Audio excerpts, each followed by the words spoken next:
Buongiorno, benvenuti, bentornati al nostro Focus TG. Inizia una settimana molto importante per il Veneto, ma non solo per il Veneto, perché sappiamo che il dramma che stiamo vivendo da troppo tempo riguarda naturalmente non solo il Veneto, non solo l'Italia, ma il mondo intero. È un momento, dicevamo, un po' particolare, ci stiamo avvicinando a grandi passi alle feste, sono già partite le corse alle compere, sono già partite le corse a quella che vorrebbe essere un'atmosfera natalizia un po' migliore di quella che c'è stata l'anno scorso, ma probabilmente non sarà facile. Sappiamo che è il primo giorno di Super Green Pass, inizia l'era del Super Green Pass, ne parleremo, sarà un po' il fil rouge, il tema dominante della giornata, ne parleremo con i nostri giornalisti sul campo proprio in questo momento.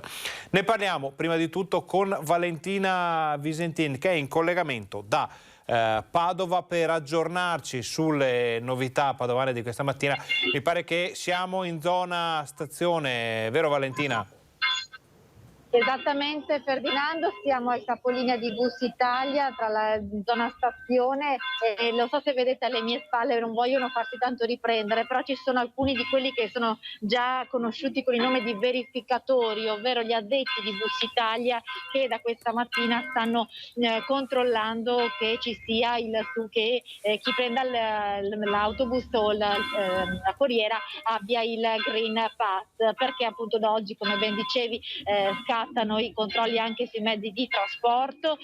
La prefettura aveva già annunciato venerdì queste 400 persone a disposizione tra forze dell'ordine, una componente è anche data dagli impiegati proprio di Bus Italia, che almeno una decina che sono in campo tra città e provincia per controllare che chi salga nei mezzi di trasporto sia munito di Green Pass. Sono ovviamente controlli a terra, quindi non a bordo, si verifica chi sta per salire sul mezzo di trasporto, per il momento è tutto ordinato, abbiamo sentito anche qualche persona, non tutti è stato controllato il Green Pass, ma lo ricordiamo, si tratta di controlli a campione in diverse fasce orarie e su tratte differenti, quindi controlli quotidiani ma che cambiano di giorno in giorno a seconda dell'orario e delle fasce, proprio per garantire un controllo più capillare, visto che parliamo non solo della città ma di tutta la provincia. Quindi per il momento sta andando tutto piuttosto bene, abbiamo visto questi controlli a campione,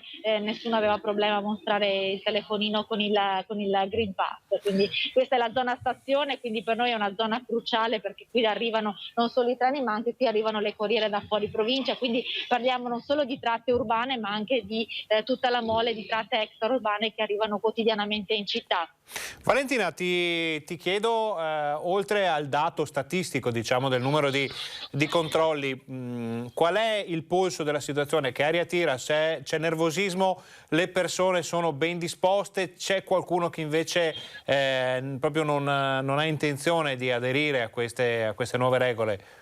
Guarda, devo dirti la verità, quello che abbiamo potuto vedere questa mattina c'era già chi era alla fermata con il telefonino pronto, ecco, pur non avendo il verificatore accanto. Quindi abbiamo intervistato una ragazza che diceva io ce l'avevo ma non me l'hanno chiesto al momento di fare l'abbonamento. Quindi insomma, soprattutto i più giovani, ecco, da parte dei più giovani c'è molta disponibilità, molta preparazione anche nel mostrare. Il Green Pass l'abbiamo visto alla fermata, nessuno aveva problemi, insomma. Per questo tipo di controlli. Forse a volte si vedeva più difficoltà quando si doveva controllare il biglietto a bordo, no? Che sia a parte comunque la situazione al momento sembra tranquilla. Poi c'è tutto il comparto esercenti, locali pubblici, perché anche qui scattano le nuove regole e anche per loro comunque c'è una nuova tipologia di controlli. Molti si sono già scaricati l'applicazione che prevede appunto il controllo del Green Pass rinforzato, perché appunto adesso si può consumare al tavolo solo se si ha il vaccino, se si è vaccinati, quindi con il Green Pass rinforzato o Super Green Pass, mentre per chi non ha il Green Pass c'è solo la possibilità della consumazione in piedi o all'esterno. Quindi anche gli esercenti si sono attrezzati questa notte scaricando la nuova versione dell'applicazione proprio per garantire i controlli su tutta la clientela. Valentina, detto questo, allora intanto se ci saranno poi notizie di cronaca ci sentiamo al volo da Padova. Sappiamo che come sempre Padova non è mai avara di questo genere di notizie. C'è già qualcosa che può riguardare però la cronaca?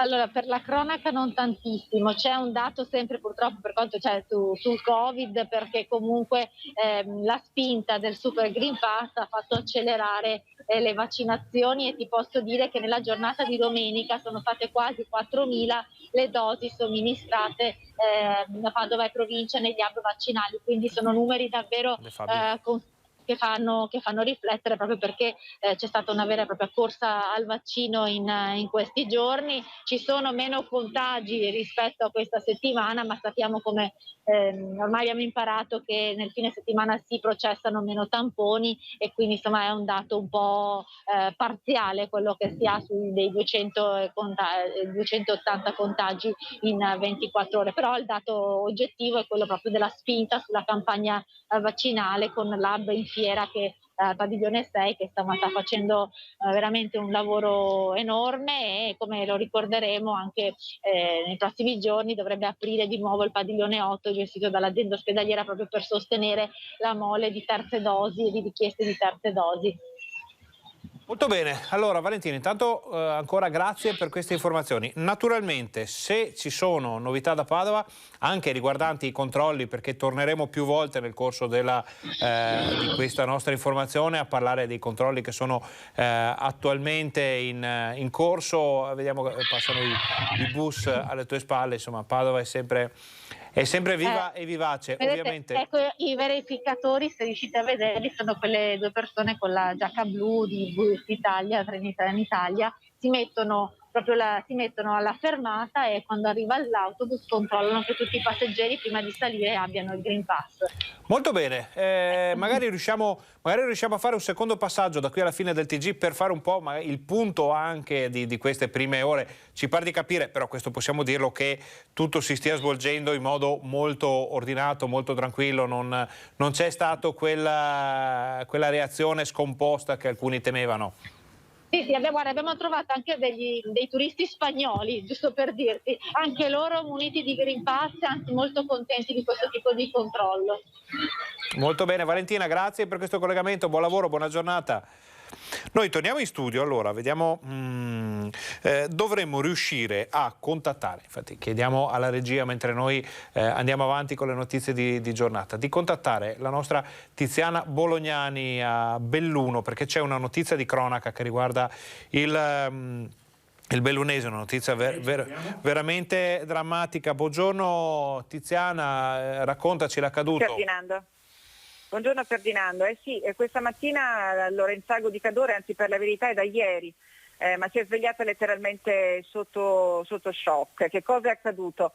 Un anziano di 82 anni, Angelo Mainardi, che abita in via Riva, al civico 192, una via praticamente in centro, vicino al municipio, dietro la chiesa dedicata a Papa Giovanni Paolo II, è stato aggredito nella notte, all'1:30, nella notte fra sabato e domenica. È stato aggredito da 2, forse 3 malviventi che lo hanno forse malmenato e che cercavano evidentemente dei soldi. Ne hanno trovati, ma molto pochi, circa 200 euro il loro bottino. Poi l'hanno lasciato legato in casa e sono fuggiti. L'uomo è riuscito a liberarsi e a chiamare il fratello, a chiedere aiuto al fratello attorno alle 4 di ieri mattina, e il fratello ha chiamato il SUEM, ha chiamato i carabinieri.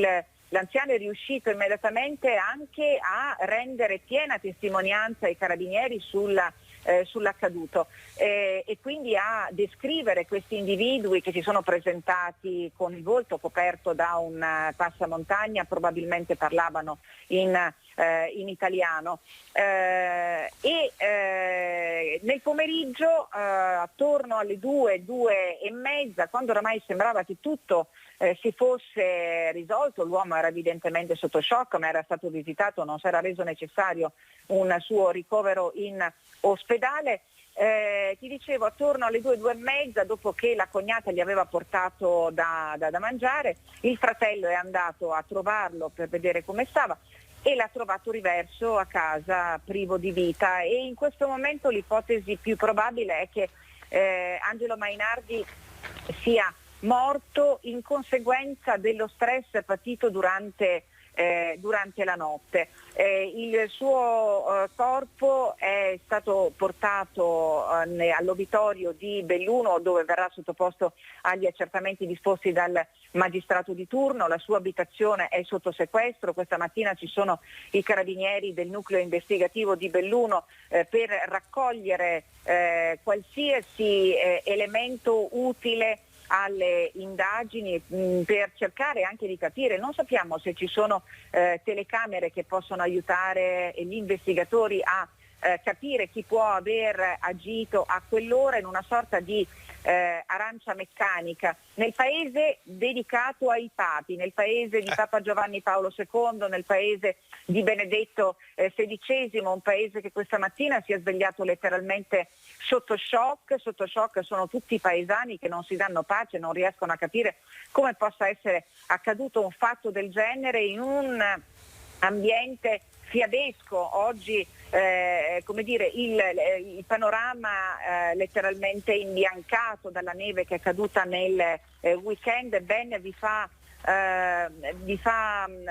capire che Lorenzago di Cadore all'ombra del Cridola è un paese che può essere paragonato ad un presepe vivente. Ebbene, sono immagini che chiaramente stridono con la gravità di questo episodio e anche di ciò che è accaduto in conseguenza probabilmente di questo episodio. È un fatto davvero drammatico. Si sa che l'abitazione, la casa di Angelo Mainardi, che era molto conosciuto in paese perché era lo storico calzolaio del paese di Lorenzago. Si sa che tutti tengono come abitudine nei piccoli paesi di montagna la propria casa aperta, magari con le chiavi nella toppa della porta d'ingresso di casa, e già oggi questo episodio ha come dire, causato espressioni di timore da parte dei residenti in paese, che cominciano ad avere paura, ma che soprattutto, come ti ho già detto, non riescono a spiegarsi il perché di tanta violenza, questo accanimento nei confronti di un anziano che viene descritto come una persona buonissima, una persona ben voluta da tutti, conosciutissimo, camminatore, andava in montagna, lo si vedeva spesso in giro, e oggi effettivamente in paese non si parla d'altro. Chiaramente ci sono le indagini, ci sono i carabinieri di Vigo di Cadore che abbiamo incontrato anche davanti all'abitazione di Angelo Mainardi, carabinieri di Vigo che stanno lavorando assieme ai carabinieri della compagnia di Cortina con il nucleo investigativo del comando provinciale a cercare di tirare le fila di quanto accaduto, chiaramente con le indicazioni stabilite dalla Procura di Belluno, che dovrà fare luce su questo episodio davvero scioccante. Ferdinando. Tiziana, intanto grazie per queste prime informazioni. Naturalmente noi siamo in onda fino alle 13:30. Se ci saranno novità non esitare a contattarci, le daremo in diretta qui al Focus TG ai nostri telespettatori. Intanto grazie, buona giornata, buon lavoro. Grazie a voi, buon lavoro, ciao. Torniamo in studio, ringraziamo Tiziana Bolognani per questo collegamento, un dramma di cui potremo certamente parlare in modo più approfondito e più diffuso nel corso della nostra informazione. Adesso noi però facciamo una brevissima pausa pubblicitaria, voi state con noi perché torniamo fra pochissimo.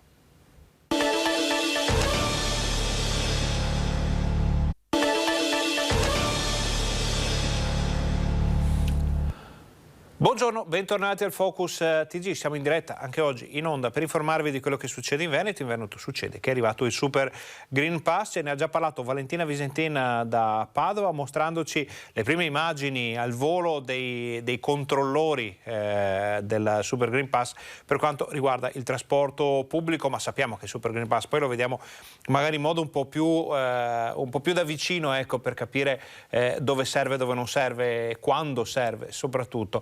Il Super Green Pass è arrivato anche a Vicenza. A Vicenza c'è per noi Daniele Garbin in una via che non è decisamente quella dello struscio, delle vasche, dello shopping, ci pare un po' defilata, ma sicuramente Daniele ci può aggiornare sulle novità beriche di oggi. Buongiorno Daniele.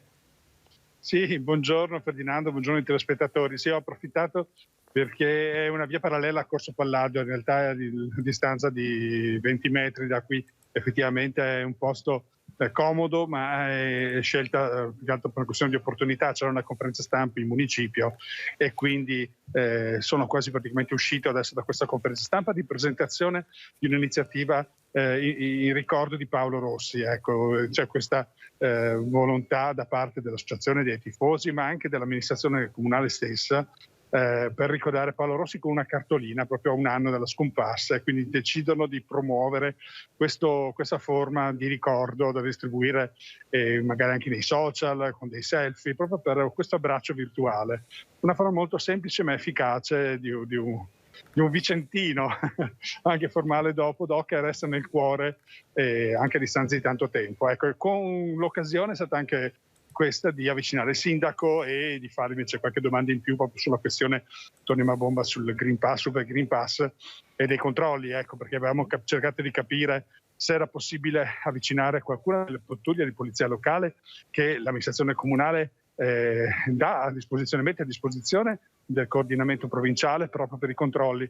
E questa mattina, di la verità, io seguivo proprio questa parte dei bar ristoranti, mentre la collega Luisa Bertini era quella dedicata ai trasporti. Io ho notato che effettivamente molti negozi sono chiusi, molti bar, però la polizia è in giro, sta veramente entrando. Ho trovato 2 pattuglie, ovviamente non possono rilasciare dichiarazioni e interviste, però ho sentito un paio di baristi, ecco, che i pochissimi sono aperti e ci dicono sì, effettivamente stanno controllando, quindi effettivamente lunedì mattina sono proprio sul campo per chi è aperto.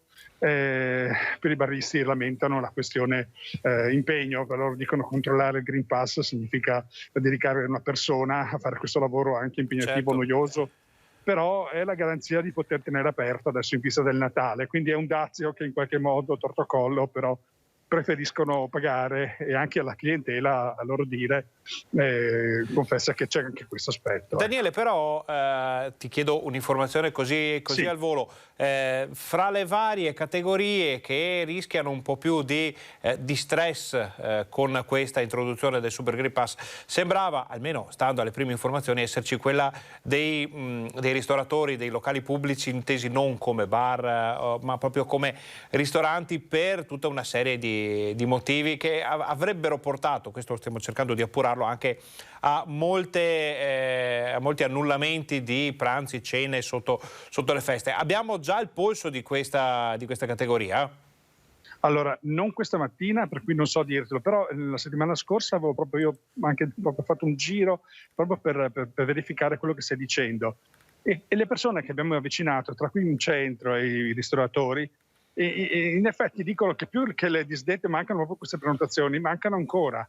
Quindi manca quel volume, e adesso esprimere una percentuale, della verità, è un po' difficile, però effettivamente siamo al di sotto di quello che si aspettavano. Ecco, da una parte dicono i nostri clienti ormai sono abituati, sanno che ci sono una serie di regole, in qualche modo c'è stata una selezione, e quindi tutto sommato anche per loro, dei clienti dei ristoranti, c'è questa garanzia di offrire uno spazio sicuro, però ecco, per poterci andare bisogna rispettare queste regole. Però al tempo stesso non c'è al momento ancora quel numero che possa tirare un sospiro di sollievo. Ecco, tra le persone che ho sentito in questo momento mancano ancora all'appello, quel minimo insomma che lascerebbe tranquilli, dovrebbe lasciare liberi a quei ristoratori, almeno che ho sentito in questa settimana. Ecco, è difficile fare proprio una valutazione motivo in oggettiva. più, Daniele, per seguire la nostra informazione, dei nostri telespettatori, per capire, perché ogni giorno ci occupiamo di questi temi, sono tantissimi e noi siamo sempre sul campo per raccogliere informazioni, approfondimenti, notizie, punti di vista ovviamente su quello che sta accadendo e quello che accadrà da qui a Natale. Allora Daniele, se non ci sono altre notizie noi torniamo in studio, però ti raccomando, se ci sono altre notizie nel corso del Focus TG, siamo in onda fino alle 13:30, non esitare a contattarci. Va bene, grazie Ferdinando, arrivederci telespettatori. Torniamo in studio. Allora, queste erano le novità da Vicenza, le prime notizie da Vicenza. Torneremo di sicuro poi nell'area iberica per saperne qualcosa di più. Allora, adesso vediamo i servizi che ha preparato la nostra redazione padovana sugli aggiornamenti delle notizie degli ultimi giorni, delle scorse ore.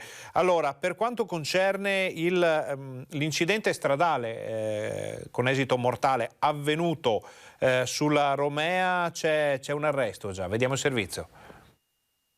Un sorpasso azzardato con un'auto che invade la corsia e si schianta contro il veicolo che sta arrivando in quel momento, quando sul posto era attivo un senso unico alternato per permettere ai vigili del fuoco e ai carabinieri di soccorrere una persona finita fuori strada per un colpo di sonno.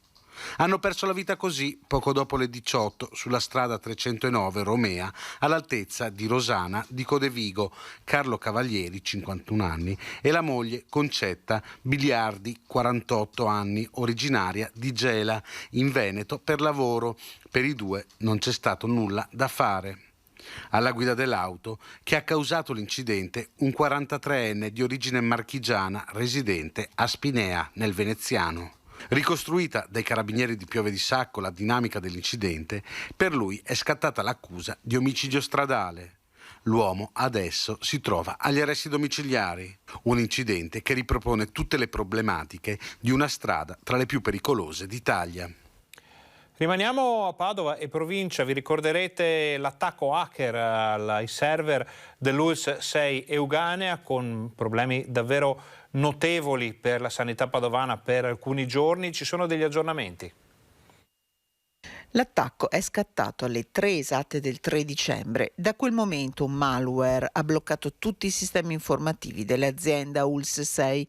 È corsa contro il tempo per tornare alla normalità per la squadra di 60 tecnici, dipendenti e collaboratori al lavoro per bonificare tutte le macchine e permettere la piena operatività dei sistemi informatici.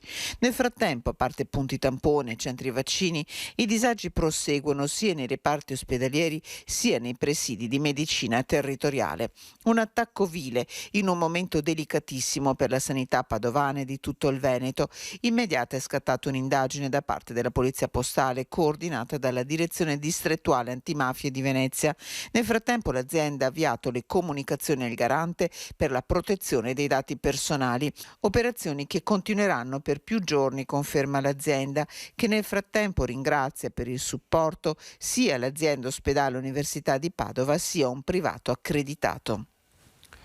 Ora noi facciamo una brevissima pausa pubblicitaria, state con noi perché torniamo fra pochissimo, abbiamo molte notizie ancora da darvi, tutte le relazioni dalle nostre redazioni per quanto concerne il primo giorno di Super Green Pass, la cronaca e molto altro ancora. State con noi, torniamo fra pochissimo.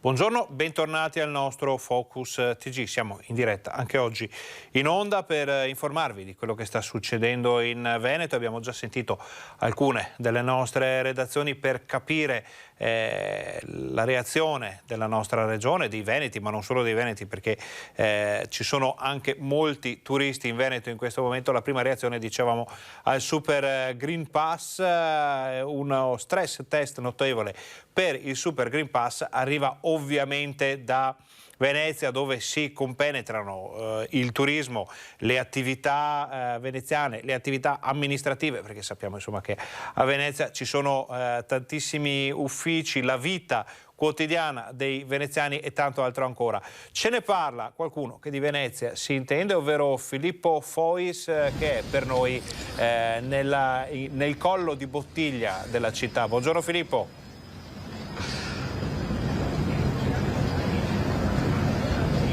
Buongiorno Ferdinando, buongiorno ai telespettatori di Rete Veneta. Esatto, qui siamo in una delle zone calde proprio della città, è Piazzale Roma. Qui si compenetrano, per usare il verbo che hai usato tu, il trasporto acqueo, il trasporto su ferro e il trasporto su gomma, nel senso che alla mia sinistra si trova Piazzale Roma, da dove partono gli autobus per tutto il comune, da dove partono 2 linee di tram che portano a Favaro Veneto e a Marghera passando per Mestre, da dove più avanti ancora parte il People Mover, che è un altro trasporto su rotaia che porta all'isola del Tronchetto e ai terminal in cui arrivavano le grandi navi. E soprattutto poi, se mi seguite, alla mia destra c'è il Canal Grande, da qui partono svariate linee di vaporetti, praticamente quasi tutte quelle che portano alle principali direttive della città, comprese le isole. Noi abbiamo visto tantissimi controlli, adesso ve li faremo vedere in diretta, sono dei controlli interforze. Qui tra poco adesso Paola Barbato vi farà vedere la presenza di agenti della polizia che si trovano proprio davanti all'imbarcadero della linea 1 e 2, è l'imbarcadero che porta al Lido passando per Rialto e Piazza San Marco, per cui una delle linee principali. Come vedete, chi deve imbarcarsi prima passa attraverso i controlli, sono presenti anche dei dipendenti della CTV, quindi dell'azienda del trasporto pubblico veneziano, supportati da agenti della polizia. Per quello che riguarda invece il tram, lì ci sono i carabinieri, il tram e l'autobus, lì ci sono i carabinieri, poi c'è la Guardia di Finanza invece che sta girando per tutti i locali. Abbiamo assistito poco fa a un controllo ai clienti che stavano consumando in una pasticceria.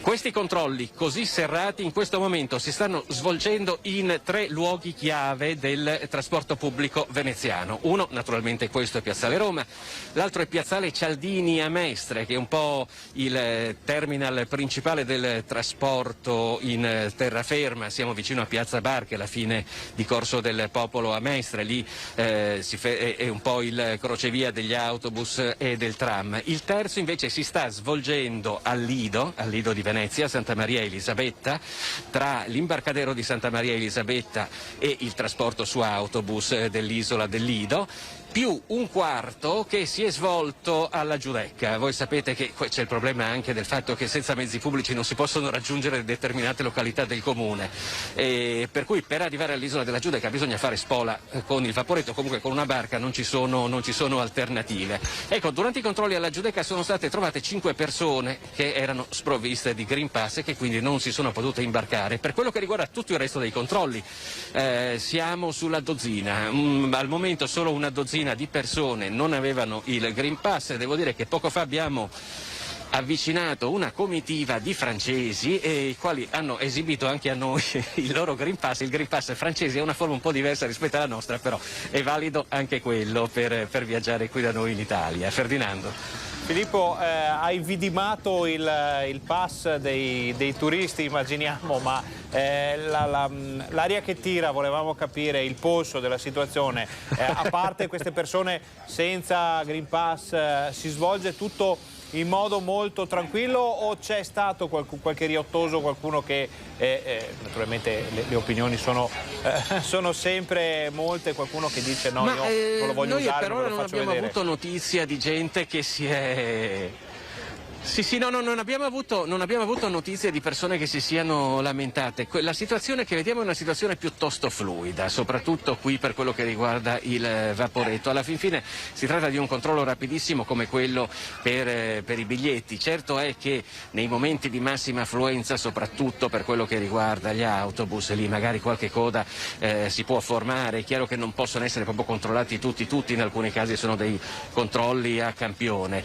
Certo è che comunque una particolarità di Venezia, che volevo sottolineare, è che qui sembra che si stia organizzando per approntare dei trasporti via acqua privati per chi non ha il Green Pass. Questo è uno dei temi sui quali cercheremo anche di farci un'idea un po' più precisa, ma anche con la questura che sta controllando la situazione. Questo pomeriggio poi parlerà il prefetto di Venezia Vittorio Zappalorto attorno alle 17 per capire se si tratta di situazioni che sono dentro la legalità oppure se ci sia qualche cosa, insomma, che debba destare l'attenzione delle forze dell'ordine.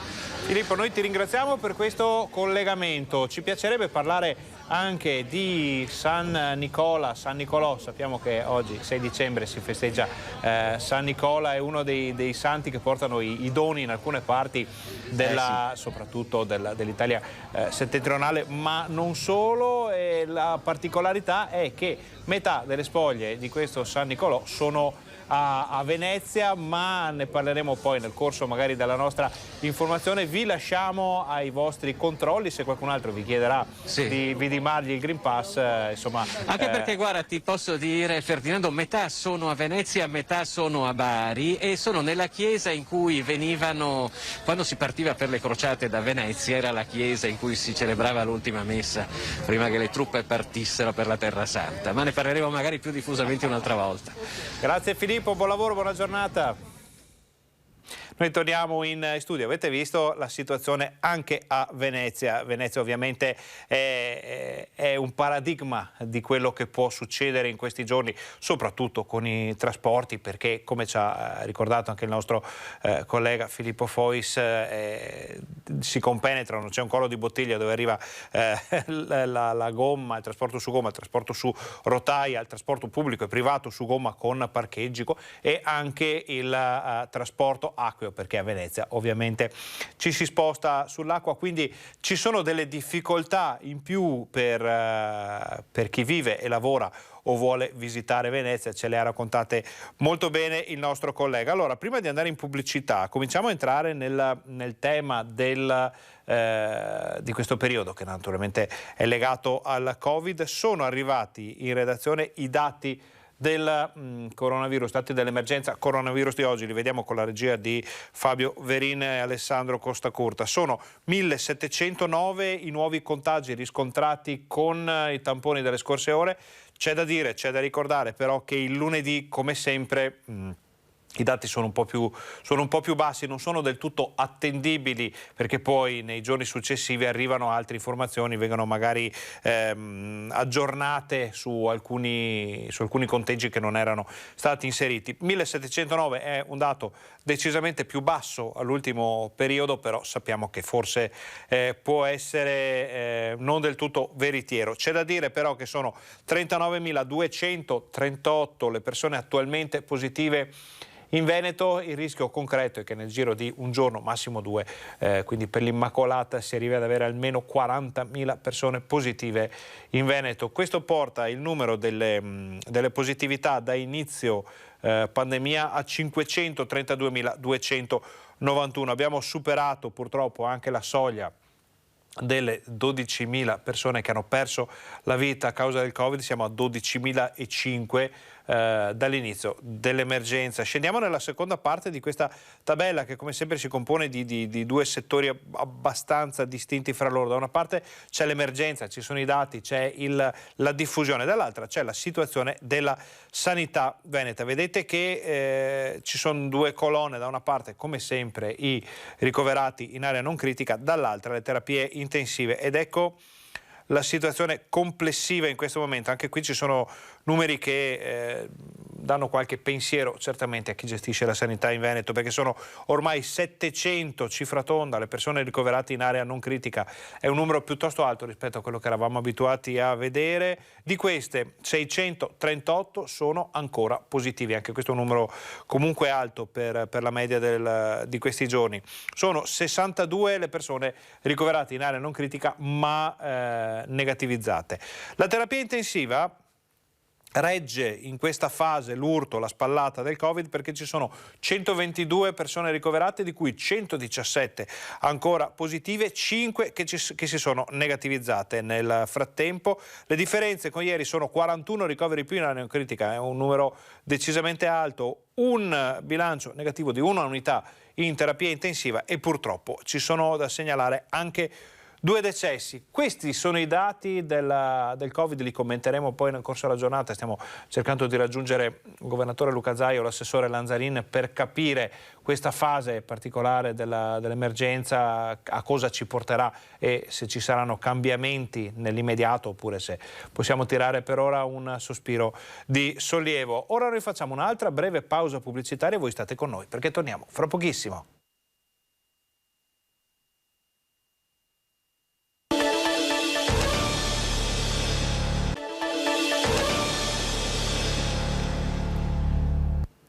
Buongiorno, bentornati al Focus TG. Siamo in diretta anche oggi in onda per informarvi di quello che sta accadendo in Veneto. Cominciamo, come abbiamo detto prima della pubblicità, a entrare nel tema di questi giorni, ovvero ancora una volta il Covid. Abbiamo visto i dati, l'aumento della pressione sulla sanità in area non critica, regge invece la terapia intensiva, i contagi ci sono, l'espansione c'è, naturalmente è tutto da tenere sotto controllo, c'è da capire se con questi dati siamo destinati a finire in zona gialla oppure se il Veneto rimarrà ancora in zona bianca. Ci sono delle variazioni comunque importanti fra i vari colori, poi con il Super Green Pass cambiano ancora molte altre cose, ma prima di vedere tutto questo vediamo i dati delle vaccinazioni. Allora, sono 33.245 quelle somministrate nella giornata di ieri ed è un bel numero per una domenica di inizio dicembre. Di queste 2.297 sono prime dosi e ormai ogni giorno la cifra è da così in su, vuol dire che sono moltissime le persone, sono migliaia le persone che ogni giorno decidono di aderire alla campagna vaccinale. Probabilmente, forse, questo non possiamo dirlo, ma secondo gli addetti ai lavori c'è una correlazione per avere il Super Green Pass. I cicli completati sono 1.065, le addizionali booster sono 29.883, vuol dire che la terza dose è quella che in questo momento riguarda la gran parte dei veneti. Il Veneto ha fornito il 93,7% delle dosi a disposizione. Vediamo ancora questa tabella, i dati riguardanti le percentuali però sulla popolazione totale, non su quelli che possono essere le età vaccinabili. Sono il 77,4% dei veneti hanno la prima dose, 75,9% hanno il ciclo completo, il 14,3%, potete vedere nell'ultima tabella qui, hanno la copertura totale. Vediamo invece le percentuali riguardanti i vaccinabili, ovvero gli over 12. Naturalmente sappiamo che fra poco diventeranno vaccinabili anche le fasce fra i 5 e i 12. Qualcuno si è già espresso sull'importanza della non obbligatorietà di queste fasce per quanto concerne il vaccino. Poi vedremo anche questo. L'85,8% dei veneti vaccinabili alla prima dose, l'84,2% dei veneti vaccinabili ha anche la seconda, il 15,8% dei veneti che possono essere vaccinati ha già la terza dose. Scendiamo ancora per vedere i grafici che chiudono in sostanza la settimana scorsa. Potete vedere che c'è stato un balzo in avanti davvero importante come settimane, come interventi settimanali. Questi sono quelli degli ultimi giorni, qui si va al mese scorso ormai, ha ripreso slancio. Cercheremo poi di capire come andrà avanti questa campagna. C'è chi parla già di una quarta dose, ma tutto questo si vedrà. Torniamo in studio per raccontarvi e capire se ci sono poi ripercussioni sul lavoro di queste ore dell'attacco vandalico al centro vaccinale di Villorba. La persona che è entrata ha sostanzialmente divelto le doccine di tutti i 4 bagni e poi anche i tubi di collegamento. Poi si è accanita nel quarto bagno perché ha rivolto anche, oltre a rompere le doccine, a rompere altre cose, ha rivolto la doccina stessa con l'acqua calda verso il controsoffitto, creando ovviamente facendo imbibire il controsoffitto e facendo crollare lo stesso. L'episodio risale a mercoledì scorso, passato inosservato perché l'ULSS ha prontamente cercato di ripristinare la funzionalità dei servizi igienici. Questa mattina la telefonata del prefetto Maria Rosalia Laganà, che potrebbe spingere l'azienda sanitaria a sporgere denuncia contro ignoti. È chiaro che questi episodi sono veramente pesanti, perché i bagni servono, noi vacciniamo 3.000-3.500 persone al giorno, quindi tra questi anche anziani che hanno bisogno del bagno.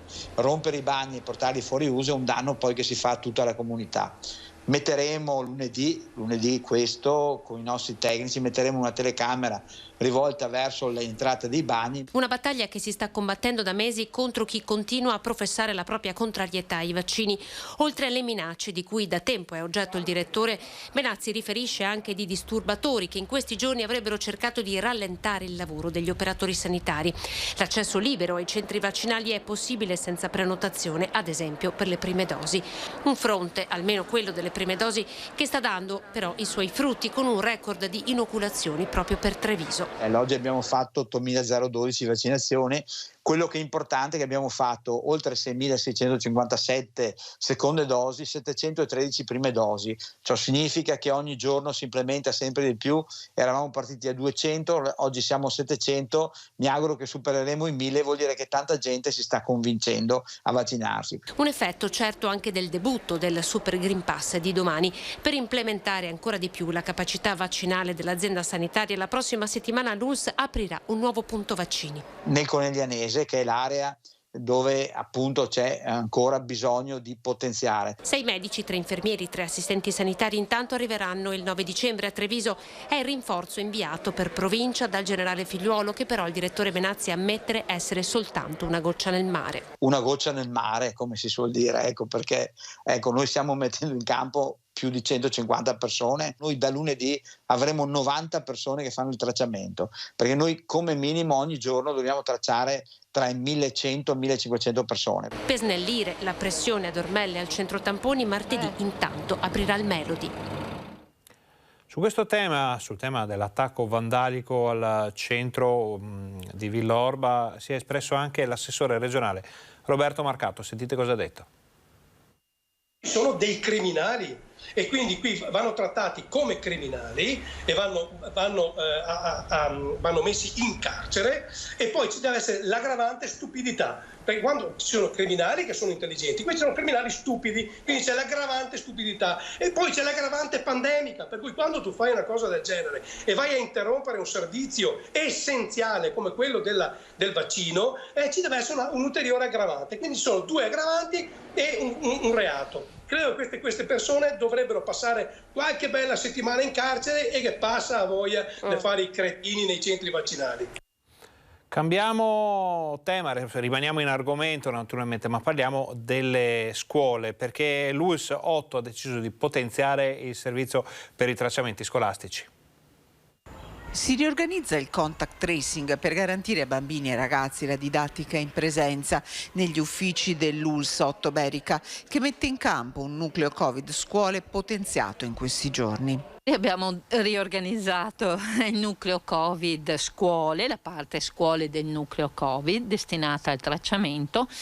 È certo che in questo momento, per mantenere l'intento del governo, cioè la scuola in presenza, noi dobbiamo implementare il nostro lavoro. Su questo siamo coscienti, è anche parte dell'intento del governo, però deve essere aumentato il tracciamento e il testing dei casi, dei positivi e dei contatti. Su questo ci stiamo attrezzando. L'andamento è impietoso nel Vicentino, con un aumento di casi di bambini positivi e tracciamento immediato tra i compagni di classe e tra gli insegnanti. Settimana difficile quella appena vissuta, con normative cambiate dal governo nel giro di 24 ore. Necessario un nuovo sforzo di comunità, perché i contagi sono sotto gli occhi di tutti. Abbiamo visto un aumento che segue un po' il trend nazionale di aumento dei positivi. Nonostante questi aumenti, questo aumento di contagi anche in alcune scuole, la scelta è quella di tornare alla didattica a distanza, la famosa famigerata DAD, perché sappiamo che non è stata gradita né dagli studenti e nemmeno dai professori, però di tornarci solo in casi estremi. Innanzitutto la preoccupazione è diffusa, perché il contagio è diffuso.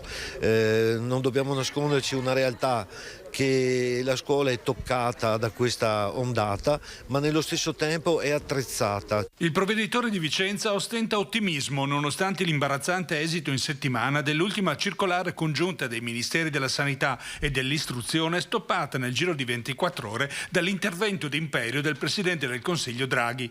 Sarebbe bastato un solo caso di contagio a costringere alla quarantena tutta la classe. La DAD, la didattica a distanza, a cui lo scorso anno sono stati obbligati insegnanti e studenti, è diventato un odioso simbolo del lockdown, a cui si farà ricorso solo in extremis.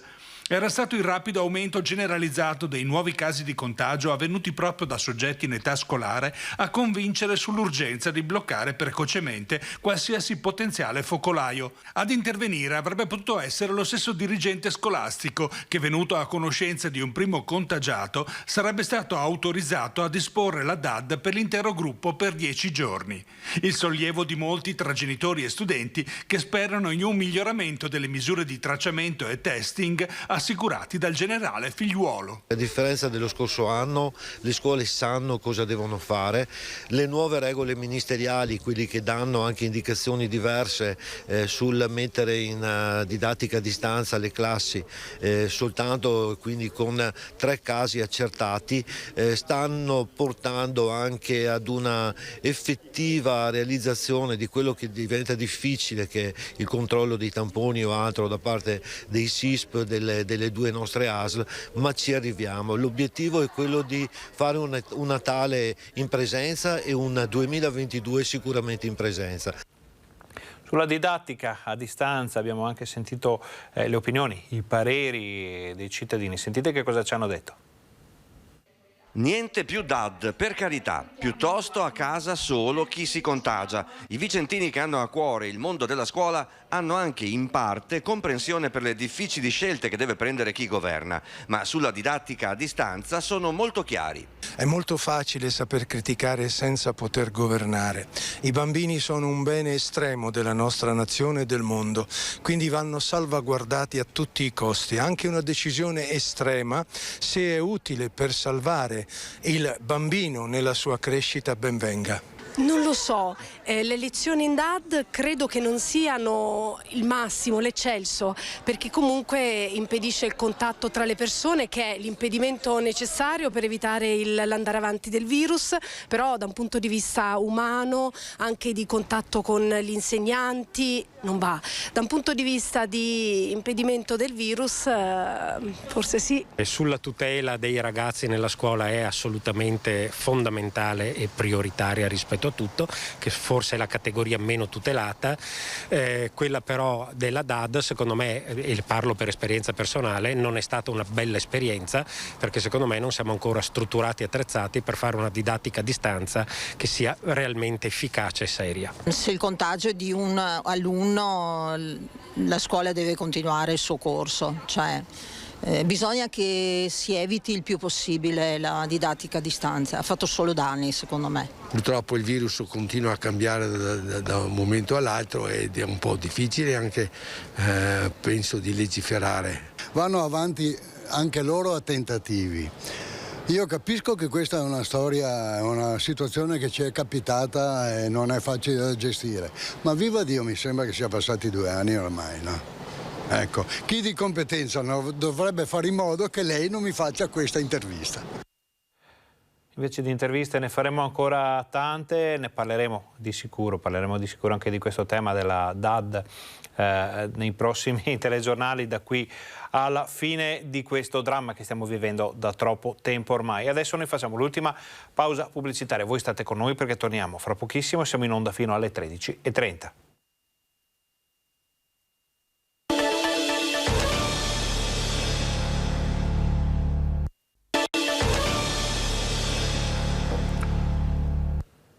Buongiorno, bentornati al nostro Focus TG. Siamo in diretta anche oggi fino alle 13:30 per informarvi di quello che sta succedendo in Veneto. Siamo in attesa di poterci collegare con la nostra redazione vicentina per il secondo collegamento appunto con l'area iberica per capire come stanno andando i controlli di questa prima giornata con il Super Green Pass in vigore. Sappiamo che Luisa Bertini si sta preparando per un collegamento. Allora, finché non saranno pronti i nostri colleghi, che forse vediamo se Luisa ci fa un cenno, però prima di mandarli in onda raccomandiamo di alzare un po' l'inquadratura, perché altrimenti viene un effetto un po' di testa tagliata, per così dire, che magari non è piacevolissimo per i telespettatori. Ecco, adesso ci siamo, diamo la linea a Vicenza. Buongiorno Luisa, giorno di controlli, giorno di Super Green Pass, come sta andando da quelle parti? Sì, allora noi adesso siamo alla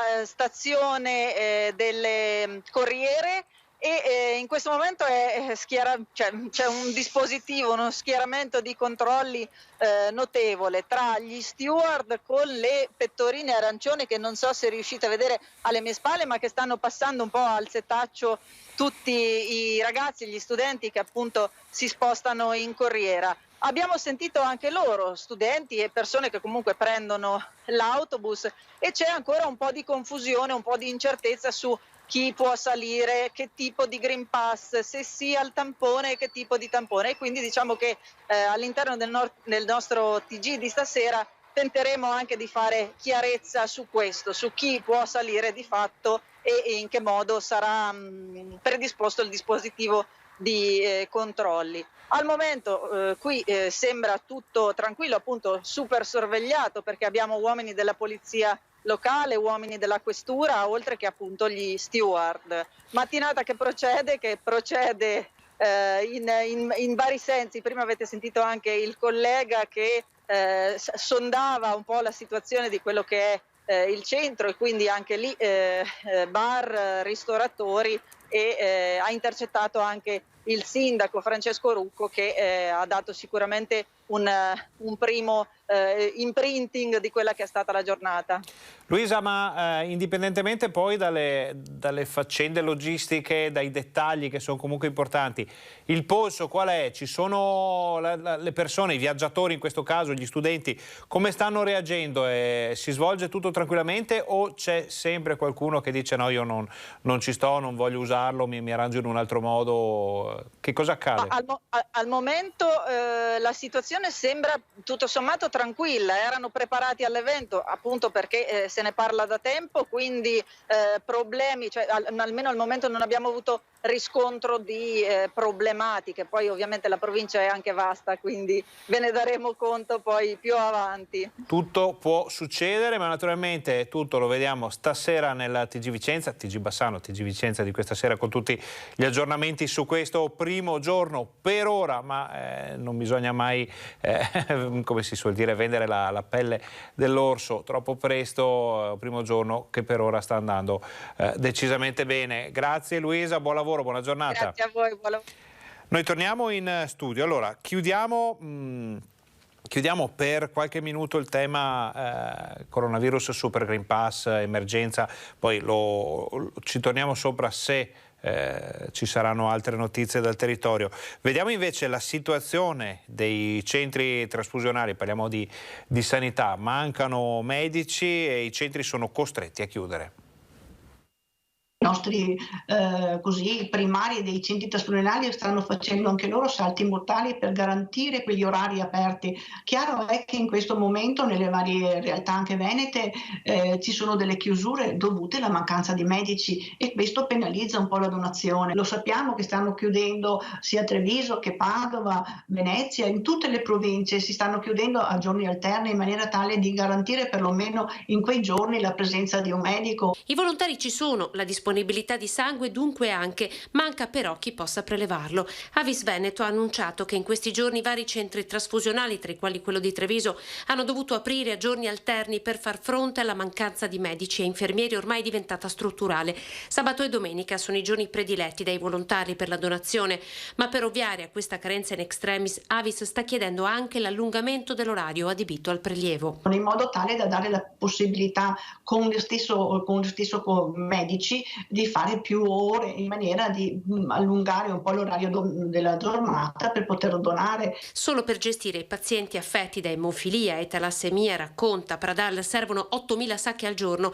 Il sangue deve essere dunque garantito. È chiaro che non mancano solo nei centri trasfusionali, non mancano solo nelle nostre unità di raccolta, mancano dappertutto, ma lo leggiamo giornalmente, però chiediamo veramente con forza ai nostri politici, a chi ha la possibilità di risolvere questa problematica, di riuscire a farlo. Un appello che arriva nella giornata internazionale del volontariato, che in Avis conta 136.000 volontari che quotidianamente si spendono per la comunità. Andare a donare in questi 2 anni è stata veramente un'impresa, e di questo devo dire che grazie ai volontari, grazie ai donatori siamo riusciti a far fronte anche alle necessità che ogni giorno ci venivano chieste dalle aziende sanitarie. Nel Vicentino, restiamo in provincia di Vicenza, mancherebbero, secondo alcuni conti, almeno 700 infermieri. Circa 150 di questi sarebbero destinati al servizio di infermiere di famiglia, che però non può partire. Nelle 2 ULSS della provincia mancherebbero all'appello ben 700 infermieri. Lo comunica il loro ordine professionale. Servirebbero rinforzi urgenti a quell'esercito di angeli dell'assistenza medica che tutti ammiriamo. Di questi 700, circa 150 sarebbero destinati a un nuovo servizio, che è quello di implementare il modello dell'infermiere di famiglia, quindi per dare tutela a tutto quello che è extra ospedaliero e che oggi è ancora un po' in difficoltà nella gestione, perché sappiamo bene che i medici di base sono assolutamente insufficienti e anche con un turnover estremamente significativo, oltre a non essercene, come dire, a sufficienza, no? Gli infermieri di famiglia, secondo il patto per la salute, dovrebbero essere uno ogni 6.000 abitanti, per cui se noi lo portiamo a casa nostra dovrebbero essere circa una 70 per azienda ULSS, quindi un 150 totali per quello che riguarda la provincia di Vicenza. Solo che il servizio non parte, lo pagherebbe lo Stato attraverso le regioni e le ULSS. Quando si potrà mai arrivare a questo, Pecoraro? Io credo e spero rapidamente. Anche questo è uno dei temi caldi di un tavolo tecnico che stiamo svolgendo con la Regione. Finanze a parte, gli organici di infermieri non saranno mai adeguati, dice il Presidente, se non verrà tolto il numero chiuso ai corsi di laurea. Questo nel tempo, negli anni, già da 10 anni a questa parte, è sempre un po' stato sottovalutato anche dalla Regione Veneto ed ha portato un po' ad essere in crisi di personale oggi. Un altro tema importante in questo periodo, tema importante ormai da anni, ma che ha visto una recrudescenza negli ultimi tempi, è quello degli infortuni sul lavoro. C'è un modo anche ironico per parlarne. Mi raccomando, sveglia tutti quanti, oggi si stende la guaina sul tetto, va bene? Mi raccomando, soglia dell'attenzione alta. La sicurezza nei cantieri edili è una cosa importantissima, soprattutto in questo periodo in cui vediamo che purtroppo gli incidenti succedono tutti i giorni. Sono più di 11.000 gli incidenti sul lavoro registrati nella Marca Trevigiana negli ultimi 5 anni, ovvero 42 incidenti ogni giorno. Numeri drammatici in costante aumento, specialmente nell'edilizia. Nasce così CHAC Costruisci in Sicurezza, un'iniziativa di Confartigianato Imprese Marca Trevigiana volta a promuovere la cultura della sicurezza sui luoghi di lavoro. Noi li usiamo questi video, sono dei quindi... supporti didattici, come degli ausili, come quando uno non si siede più sul water, prende le maniglie. Confartigianato Formazione ne ha voluti 15, e quindi questa sera eravamo lì per dir di no. Li presentiamo perché 15 vuol dire lavorare. Vieni giù, ma sono metri al secondo quelli là, vieni giù, guarda che non fai in tempo a telefonare alla moglie, guarda che forse a mezzogiorno oggi devo... La formazione è anche una questione culturale. Noi sia come associazione, come ente di formazione cerchiamo di imporre questo nuovo metodo. Questo nuovo metodo appunto anche sviluppare dei progetti un po' diversi, alternativi.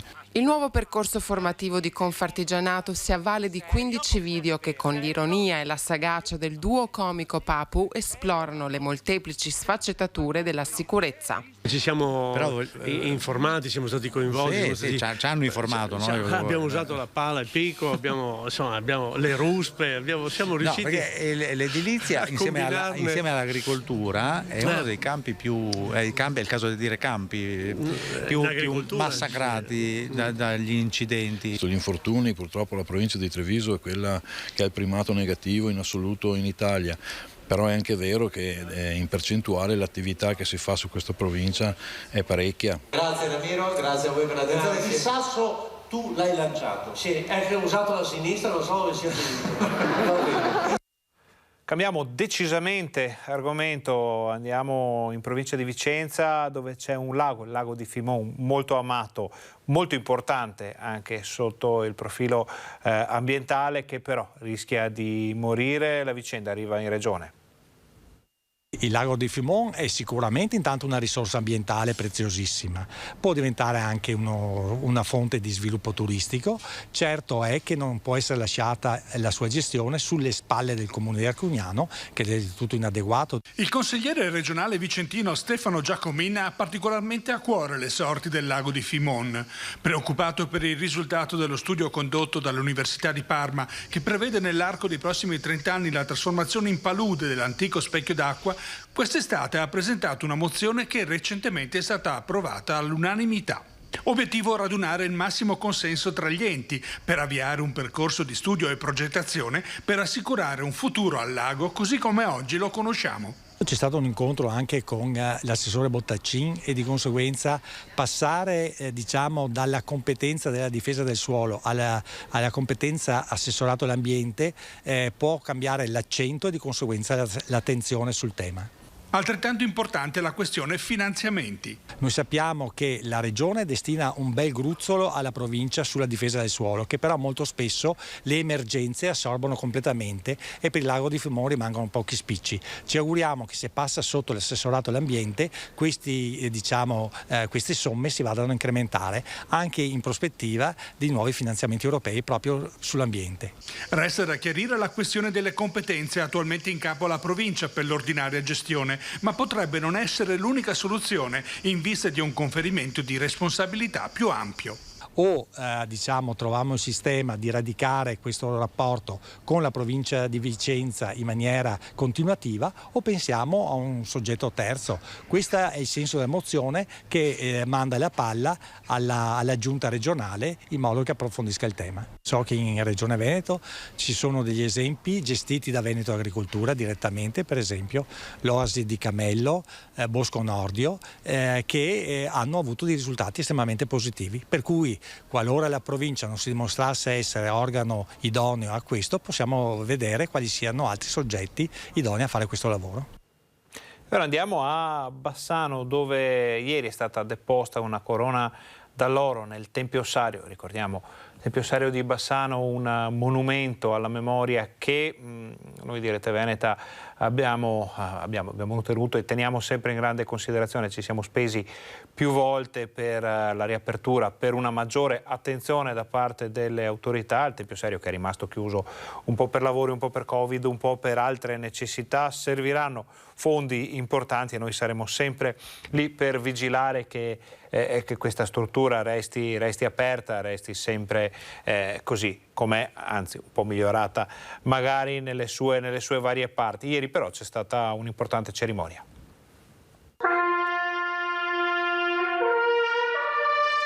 Una quarantina di fanti riuniti davanti all'ossario di Bassano per deporre una corona d'alloro in segno di rispetto e memoria degli oltre 5.000 corpi che riposano all'interno del sacrario. Un gesto simbolico nel pieno rispetto delle norme anticontagio che cade nel centenario del Milite Ignoto, ma che vuole segnare l'onore portato a tutte le vite stroncate nei conflitti. È giusto ricordare anche questi caduti, che si è pensato molto all'esterno, ma non si è pensato all'interno dell'ossario, che è la cosa più essenziale. L'interno di un edificio, come abbiamo ricordato più volte, che deve restare aperto e visitabile tutto l'anno, ma che deve coinvolgere un'intera comunità. Noi Fanti stiamo garantendo l'apertura dei fine settimana al tempo orsario e ringrazio fin da ora tutti la zona 2 che fanno questo tipo di servizio.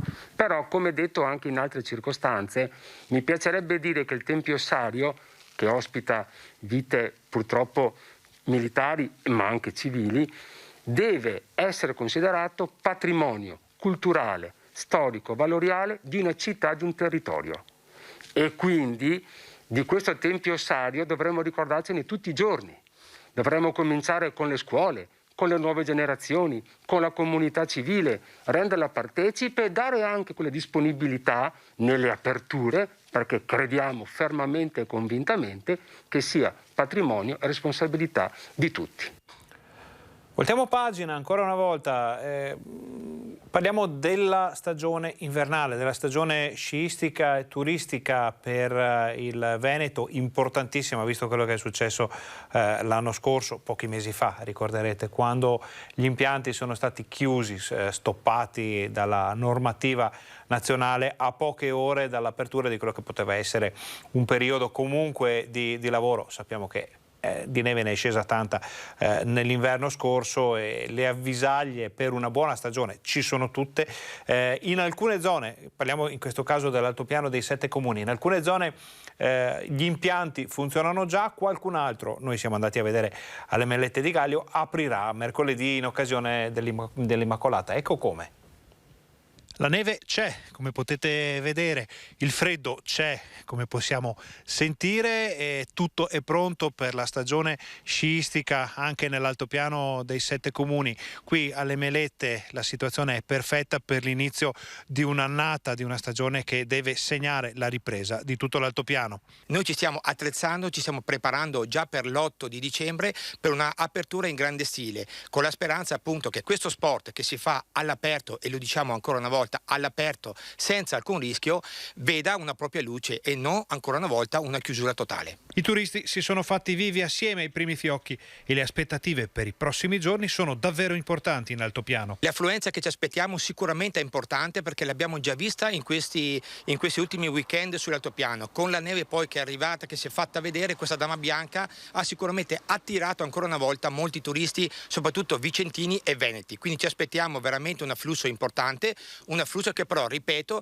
deve avere la consapevolezza e la responsabilità di rispettare le norme anti-Covid, di indossare la mascherina per poter far sì che poi possiamo godere dell'inverno a Gallio, sull'altopiano, e quindi poter gioire e ritornare a vivere un po' più normalmente. Resta il timore che tutto ciò possa sciogliersi come neve al sole di fronte a un improvviso inasprimento delle norme per contenere l'emergenza. Non rivedere le sorprese dell'anno scorso e di rivivere le sorprese in senso negativo chiaramente dell'anno scorso, dove purtroppo i nostri impianti di risalita e lo sci da fondo e lo sci alpino in qualche modo sono stati privati a tutti i nostri turisti e non solo a loro ma anche ai nostri concittadini. C'è anche il rovescio della medaglia perché ieri c'è stata una importante nevicata nell'altopiano dei 7 comuni e il sindaco di Gallio, che abbiamo appena sentito in questa intervista, ci ha fatto avere alcune fotografie che segnalano una situazione un po' complicata, perché molti si sono messi in viaggio pur avendo informazione dell'imminente arrivo di una perturbazione nevosa e con tutte le difficoltà del caso, con le gomme non adatte, quindi 4 stagioni o termiche importanti e senza catene a bordo. Questo ha causato rallentamenti, ha causato disagi, ha causato qualche incidente, ovviamente niente di grave, però in alcune zone dell'altopiano il traffico è rimasto bloccato, impedendo anche l'accesso ai mezzi spargisale, agli spazzaneve e impedendo un eventuale intervento da parte dei mezzi di soccorso che avrebbero potuto arrivare in zona con qualche difficoltà. Ne parliamo nel telegiornale di questa sera perché Emanuele Munari è tornato sull'argomento sia con un post su Facebook che con un paio di battute ai nostri microfoni, e questa sera vediamo questo ennesimo problema per l'altopiano. Adesso cambiamo ancora argomento, perché c'è un settore che sta patendo alcune difficoltà che non sono legate però al Covid, è quello della produzione olearia. Quest'anno una produzione davvero molto, molto scarsa sotto il profilo quantitativo. La qualità ovviamente resta alta, ce ne hanno parlato gli addetti ai lavori, ma di olive ne sono state raccolte davvero molto pochi. I frantoi hanno lavorato pochissimo con tutti i rischi del caso. Abbiamo fatto un po' il punto della situazione. Produzione olearia drasticamente ridotta, una falciata che ha tagliato via quasi il 90% rispetto all'anno scorso, e per il comparto di Pove del Grappa e della Pedemontana si tratta di un record negativo. Si è passati dalle 11.000 tonnellate di olive a poco più di 1.000. Le cause sono molteplici. Prima di tutto l'anno scorso era stata un'ottima annata, quindi la pianta si era spesa. Poi è una pianta che dura molto nel tempo, negli anni, ma si adatta molto difficilmente agli sbalzi di clima, e l'anno scorso c'è stato un notevole freddo in primavera nel momento della fioritura, del risveglio della pianta. Non abbiamo prodotto a sufficienza per soddisfare le richieste, anzi non ce n'è proprio, se non la campagna dell'anno scorso, che è comunque un ottimo olio. Un allarme che rischia di mettere in difficoltà l'economia della zona, legata alla produzione, consumo e vendita dell'olio. Ripercussioni per quello che riguarda il settore della ristorazione, cosa prevedete? Quali sono le difficoltà che affrontano proprio i ristoratori della zona? Allora, i produttori hanno saputo conservare un po' di quello dell'anno scorso, che essendo ottimo dura fino a 2 anni. Poi diciamo che devono purtroppo approvvigionarsi altrove, perché in molte regioni quest'anno l'annata è stata ottima. Quindi però per noi è brutto, perché i giovani vari che si appassionano, e qui vedete i contenitori del DOP, del bio, non riescono a fornire ai loro clienti il prodotto, e quindi c'è sempre il timore che qualcuno poi scopra altri mercati. Tuttavia, al netto delle difficoltà, si sta già lavorando al futuro, con la speranza di un aiuto da parte del meteo. Si spera che comunque non ci siano proprio questi sbalzi climatici che caratterizzano un po' le primavere degli ultimi anni, che sono quelle che poi influiscono nella produzione. Le piante di per sé crescono, quindi la produzione dovrebbe aumentare, e comunque ci sono anche aziende che stanno investendo in questo settore, perché sanno quanto è importante la produzione di olio extravergine di qualità. Chiudiamo con una bella notizia a metà strada fra la cultura e quello che è l'accesso alla cultura, perché la Gipsoteca Canoviana di Possagno diventa un museo senza barriere.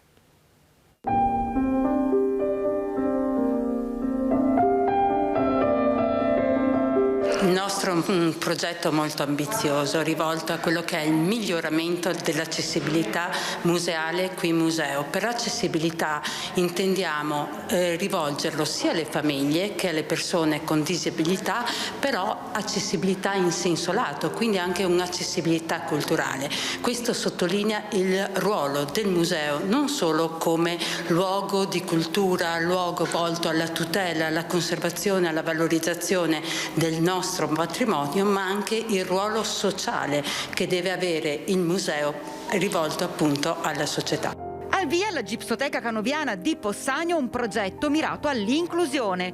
Museo senza barriere ha visto la luce ancora nel 2019 con una raccolta fondi che ha raggiunto la cifra di 13.000 euro, denaro che servirà ad avviare corsi per le guide alla scoperta delle opere del grande artista neoclassico rivolte ai ipovedenti e ciechi, ma anche a sordi, con l'introduzione di figure di esperti del linguaggio dei segni.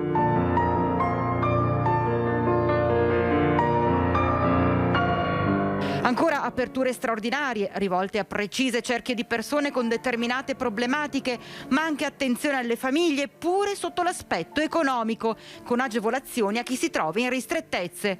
Insomma, un team che vede lavorare a stretto contatto museo, fondazione, università, architetti, esperti e un territorio per permettere davvero a un'intera comunità di godere della bellezza immortale del patrimonio canoviano. Il Museo Senza Barriere è un'iniziativa davvero speciale per noi, perché senza barriere significa senza barriere architettoniche, senza barriere fisiche, senza barriere culturali, e questo è quello a cui noi tendiamo.